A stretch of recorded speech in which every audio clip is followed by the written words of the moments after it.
It finally happened. I was able to attend my first real LEGO convention, BrickFan Expo in Jacksonville, Florida. I'm including the real distinction here because I have been to a Brick Universe event, and while there were plenty of amazing builds, I didn't see anyone there that I knew beforehand, and it had a much larger focus on professional builders and activities for kids. BrickFan Expo was my chance to meet many builders that I had admired their work and interacted with online over the years. I wanted to see LEGO trains on a bigger layout than my living room. I wanted to see a GBC layout, larger than a single table, also in my living room. BrickFan Expo satisfied all of those desires and more.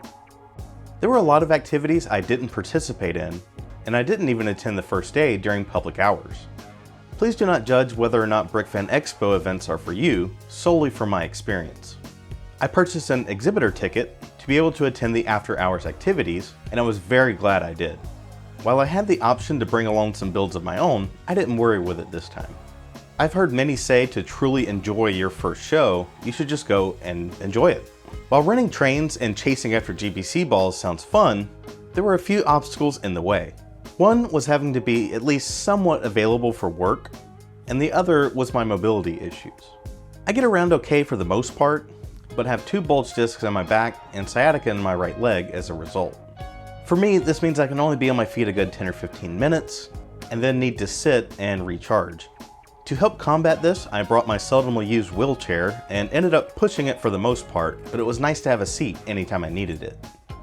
It didn't take long to see some familiar faces near the giant Pink Bucket Nation castle. I saw Julian, Jamie, and Keith, aka Bricksmith, Brick Jams, and Straw Bricks, respectively. There were even more familiar faces in the sig figs riding the Pink Bucket Nation train, built by Joey, aka Brick Trains. There is a lot of story behind this castle, but Julian is the one to ask about that. I was graciously awarded a pink bucket on the last day, and I will treasure it forever. Across the aisle from there, I saw Straw Brick's Batcave MOC, and was just blown away by the detail in this build. It was my first indication that seeing these builds in person really is a different experience. Some details are more noticeable in a video, and some are more pronounced when viewing them in person. Next to that, we had a couple builds from Brick Jams, a minifigure scale version of the Pink Bucket Nation castle, and this awesome Moonbase module. Unfortunately, this was the only Moonbase module in attendance. Not long after arriving, they had an open spot in the parts draft, so I joined in. For those not familiar, parts draft consists of opening several copies of the same set, putting the pieces into piles by part and color, and then taking turns grabbing piles. This is the bag I ended up with. These should be very useful for my Aquazone project. There were so many amazing builds, and I'm sure I missed getting footage of a lot of them. If you want a tour of the event, you can watch the live streams that Mark Erickson posted on his channel, Mark of Fallworth, and on the Atlanta Brick Co. TV channel. Speaking of Mark, I really enjoyed seeing his Tron build come together over the past few months, and then getting to see it in person at the convention.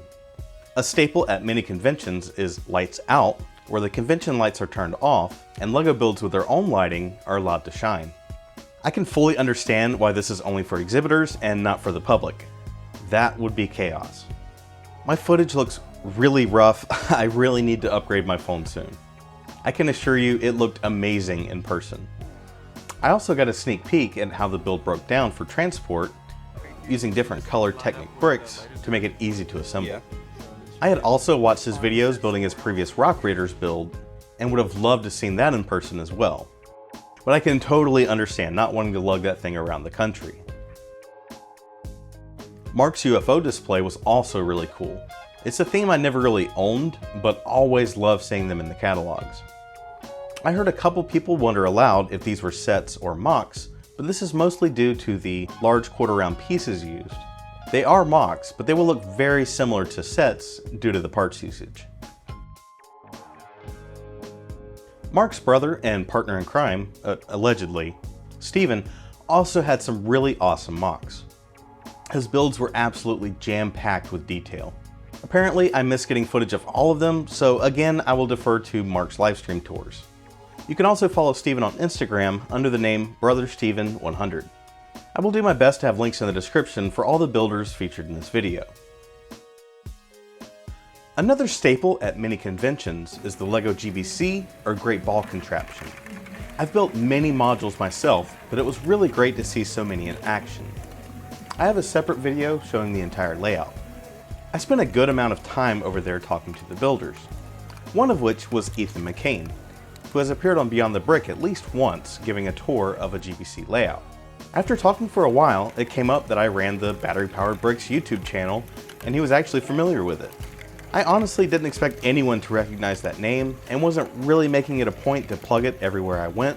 He then sent me down to the vendor's booth to talk to his parents, who run Engraving, and they made me a personalized engraved brick on the house. They were also super nice to talk to. I must have spent at least 20 minutes over there chatting with them. There was also a new Hashima presence at the convention.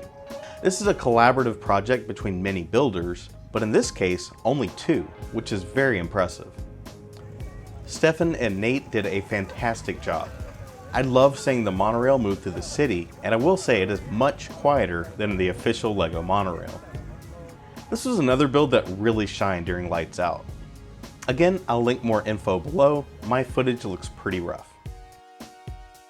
I really enjoyed these builds by Megan Kerr, a perfect mix of Lego System and Friends mini dolls. She had actually just made her first Instagram post, and I was her first follower. You can follow as well, just search Bright Purple Flowers, or use the link in the description. These builds belong to Sean Balk, another person I spent a good while talking to over the weekend. His personal favorite was Mr. Rogers' Neighborhood. They certainly jogged some memories for me watching the show as a child.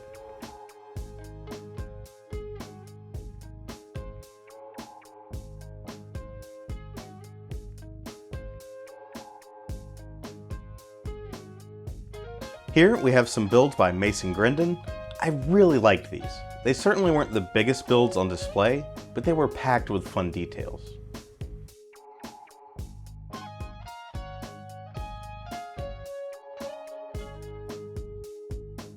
This massive battleship was built by Daniel Siskind. The guns lighting up really added a lot. I was also really impressed by the shape of the hull. That must have taken some serious time to get right. Speaking of big ships, here is the USS Olympia built by Quinn Roberts. This short clip is all I have from them, so be sure to follow Big Brick Ships on Instagram to see more. The Greater Florida Lug also had a strong showing at the convention. I loved the Wild West build featuring a steam train. There were many other trains that caught my eye, and they really looked great rolling around the layout.